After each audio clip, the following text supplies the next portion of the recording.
অসংখ্য জালিদার ফুলকো ফুলকো দুধ চিতই পিঠে বানানোর জন্য ভিডিওটি প্রথম থেকে শেষ পর্যন্ত দেখুন। ছাঁচ বা উনুন ছাড়াই এই দুধ চিতই পিঠে বানিয়ে দেখাবো। ভিডিওটি দেখার পরে দুধ চিতই পিঠা বানানোর জন্য আশা করি কোন রকম কোনো সমস্যাই আর থাকবে না। ভিডিওটি শেষ পর্যন্ত অবশ্যই দেখবেন, তবেই কিন্তু এইরকম অসংখ্য জালিদার চিতই পিঠে বানাতে পারবেন খুবই সহজভাবে। চলুন তাহলে ভিডিওটি শুরু করি। আমি 2 বাটি চালের গুঁড়ো নিয়ে নিচ্ছি ওই একই বাটি মাপ করে আধা বাটি আটা, গমের আটা, স্বাদ মতো লবণ নিতে হবে। সব উপকরণগুলি একত্রে ভালো করে মিশিয়ে নিতে হবে। তারপর ওই একই বাটি মাপ করে গরম গরম 2 বাটি জল দিয়ে দেবো। আর এই জলটা কিন্তু উষ্ণ গরমের থেকেও একটু গরম আছে। এবারে ভালো করে মিশিয়ে নিতে হবে। আর ব্যাটারের কনসিস্টেন্সি ঠিক এইরকম হয়েছে। আর আজকের এই পিঠাটা শাঁস ছাড়াই বানাবো, তার জন্য একটা সরাতে তেল জল ব্রাশ করে গ্যাসের যে সাইডে কম আগুন জ্বলে সেই সাইডে হাই ফ্লেমে আমি এই পিঠের ব্যাটারটা এক হাতা দিয়ে 2 মিনিটের মতন ঢাকনা দিয়ে ঢেকে তুলে নিলাম। আর এইরকম অসংখ্য জালিদার এবং ফুলকো হয়েছে। আবারও তেল জল দিয়ে মুছে আমি একই রকম ভাবে আরো একটা বানিয়ে দেখাচ্ছি। শুধু খেয়াল রাখতে হবে ব্যাটারটা দিয়ে ঢাকনাটা যাতে ভাপ না সরতে পারে। 1.5 থেকে 2 মিনিটের মধ্যেই কিন্তু পিঠেটা হয়ে যাচ্ছে। একটা হলেও খুব তাড়াতাড়ি কিন্তু হয়ে যাচ্ছে। তো আমরা যারা মনে করি ছাঁচ নেই হাতের কাছে, আবার গ্যাসে পিঠে কি করে বানাবো চিতই পিঠা, তো আমার মতন করে এইভাবে খুব সুন্দরভাবে চিতই পিঠে বানিয়ে নিতে পারেন। একদম অসংখ্য জালিদার এবং অবশ্যই ফুলকো হবে। আর এখানে দেখতে দেখতে দেখেন আমি কতগুলো বানিয়ে ফেলেছি।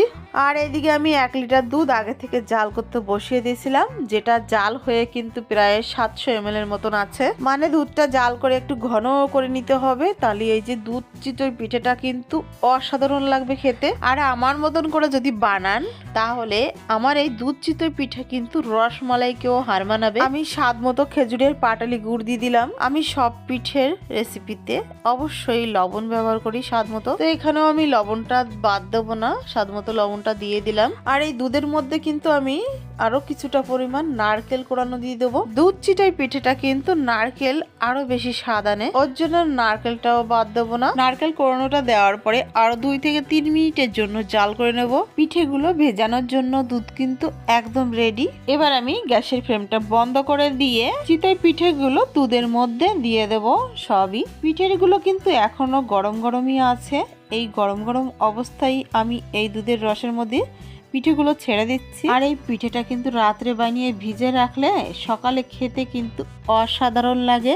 আমি যেহেতু ভিডিও বানাচ্ছি সেই কারণে 2 ঘন্টা পরে আমি এই পিঠেগুলো একটু পরিবেশন করে দেখাবো। যদি আপনারা পিঠেগুলো সারা রাত ভিজিয়ে রাখেন তাহলে ভেজেও খুব সুন্দর আর খেতেও কিন্তু অসাধারণ লাগে। মোটামুটি 2 ঘন্টা পার হয়ে গেছে। আমি অল্প কটা পিঠে পরিবেশন করে দেখাচ্ছি যে এত কম সময়ের মধ্যে পিঠেগুলো তাও কত সুন্দর ফুলেছে। পিঠেগুলো কিন্তু এখনো একটু গরম অবস্থাতেই আছে, তবুও এত অল্প সময়ের মধ্যে ফুলে ফুলে কিন্তু ডবল হয়ে গেছে। তাহলে পিঠেটা যদি সারা রাত রাখা যায় তাহলে রসের মধ্যে আরো কিন্তু অনেক সময় পাবে ভিজার জন্য, আরো নরম তুলতুলে হবে এবং খেতে অসাধারণ লাগবে। তো বন্ধুরা, আশা করি দুধ চিতই পিঠে রেসিপিটা সকলের কাছে খুবই ভালো লেগেছে। ভিডিওটি ভালো লাগলে ভিডিওটিকে লাইক করে চ্যানেলটিকে সাবস্ক্রাইব করে আমার পাশে থাকবে। এইরকম নিত্য নতুন রেসিপিটা সবার আগে দেখার জন্য পাশে থাকা বেল আইকন ঘন্টিটা প্রেস করে রাখবেন, তাতে করে আমার ছাড়া রেসিপিটা সবার আগে আপনি দেখতে পারবেন। আমি ফিরে আসছি আরো একটা নতুন স্বাদের নতুন রেসিপি ভিডিও নিয়ে। ততক্ষণ সবাই খুব ভালো থাকবেন, সুস্থ থাকবেন, আমার সাথে সদা সর্বদা